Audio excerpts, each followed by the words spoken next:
Ya,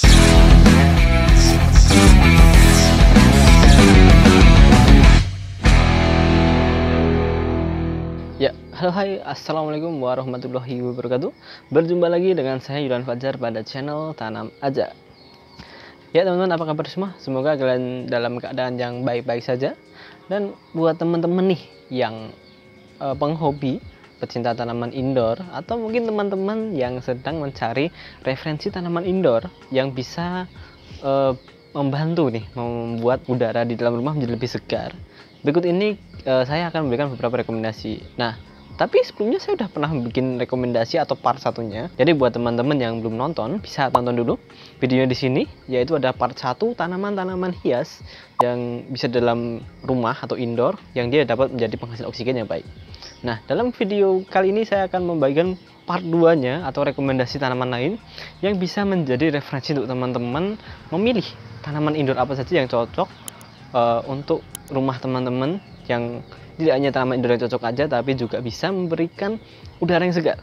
Nah, apa sih tanamannya? Tetap terus saksikan video pembahasannya sampai selesai. Oke, untuk rekomendasi tanaman indoor penghasil oksigen yang pertama yaitu adalah tanaman lily peas. Buat kalian pecinta tanaman indoor pasti sudah tahu lily peas yang seperti apa.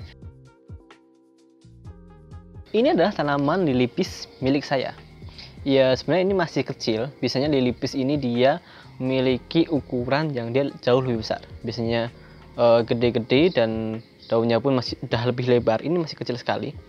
Bisa dilihat perbandingan dengan tangan saya, ini masih kecil sekali. Jadi ini masih anakan. Biasanya nanti kalau teman-teman ingin lebih cepat lagi, harus, ini kan banyak, ini ada banyak anakan, harus diperbanyak, dipisahkan agar dia pertumbuhan lebih optimal. Biasanya untuk tanaman lily peas ini pun dia memiliki bunga.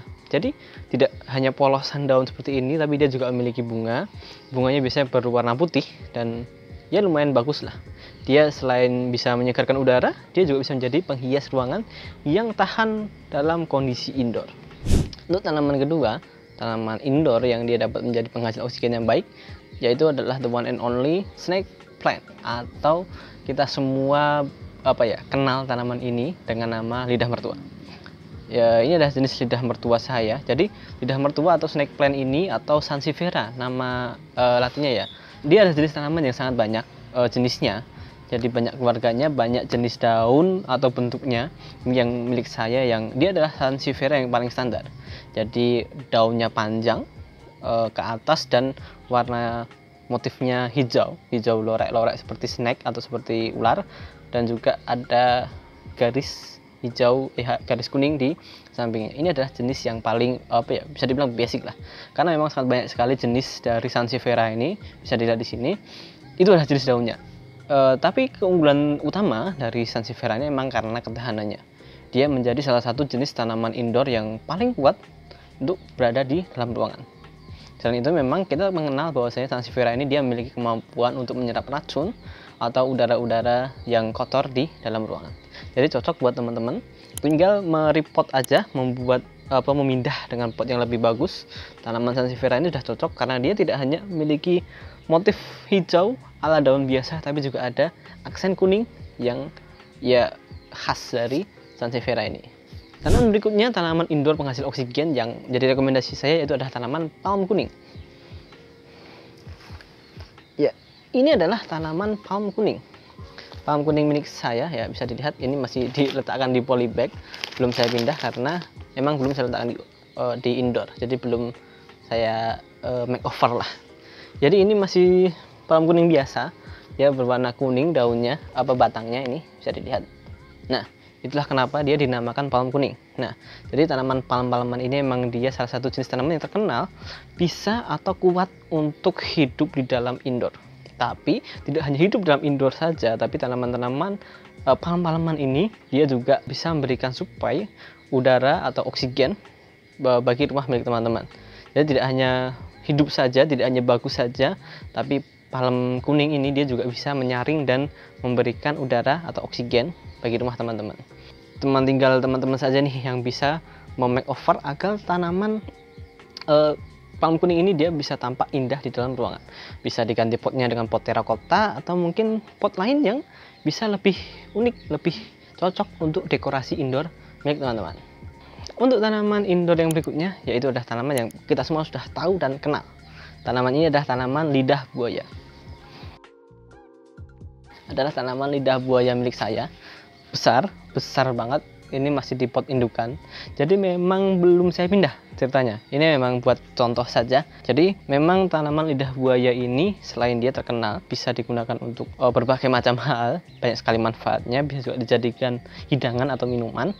Tapi memang tanaman lidah buaya ini dia memiliki kelebihan, yaitu bisa menyerap udara kotor atau racun-racun di udara, dan juga bisa memberikan suplai oksigen. Karena memang tanaman yang dia miliki batang besar, itu dia memang memiliki ketahanan untuk bisa hidup di dalam ruangan, sehingga bisa berfotosintesis, tetap bisa berfotosintesis dalam ruangan dan memberikan suplai oksigen atau udara baik bagi teman-teman dan penghuninya. Yang kelima atau yang terakhir, rekomendasi tanaman indoor penghasil oksigen yang baik menurut saya, yaitu adalah tanaman monstera. Seperti apa tanamannya? Ini ya, ada di belakang monstera ya. Tapi kalau teman-teman bertanya, ya monstera ini memang gede banget ya. Ini udah besar banget, satu daunnya aja ya, ini tangan saya cuma segini. Jadi kalau buat indoor pasti kalau ruangan terbatas akan memenuhi ruangan. Nah, jadi ada beberapa jenis tanaman dari monstera, spesiesnya banyak, pilihannya banyak, bisa teman-teman sesuaikan dengan ukuran atau kapasitas ruangan milik teman-teman. Salah satunya yang bisa saya rekomendasikan adalah tanaman Monstera tetrasperma. Ya, ini ya. Ini adalah tanaman Monstera tetrasperma milik saya. Jadi memang jenis tanaman monstera satu ini memang dia terkenal monstera yang kecil. Bisa dilihat ini daunnya cuman kecil, setelapak tangan ginilah ya. Beda dengan yang di belakang saya, ini gede banget. Nah, jadi memang jenis tanaman monstera yang ini memang dia jenis monstera kecil. Jadi bisa dijadikan dekor untuk indoor rumah teman-teman seperti ini. Nah, cocok lah ya, bisa sangat fleksibel. Ingin teman-teman buat merambat menjadi hiasan yang seperti apa itu bisa. Jadi memang lebih fleksibel daripada yang besar ini, dan karena ukurannya yang lebih kecil. Nah, tapi selain itu teman-teman tinggal meletakkannya di tempat yang dia tetap terkena sinar matahari yang cukup optimal, mungkin di dekat jendela, agar dia tetap bisa berfotosintesis secara normal, sehingga bisa memberikan suplai oksigen yang baik untuk teman dan seluruh ruangan milik teman-teman. Oke teman-teman, mungkin itu dulu untuk video yang dapat saya share pada kesempatan kali ini. Semoga bisa memberikan referensi untuk teman-teman buat kalian yang sedang mencari tanaman indoor, dan terutama tanaman indoor yang bisa membantu menyegarkan atau memberikan suplai oksigen bagi ruangan milik teman-teman. Semoga bermanfaat. Sekian dari saya, terima kasih. Wassalamualaikum warahmatullahi wabarakatuh. Jangan lupa subscribe ya, dan like dan share video ini apabila kamu suka.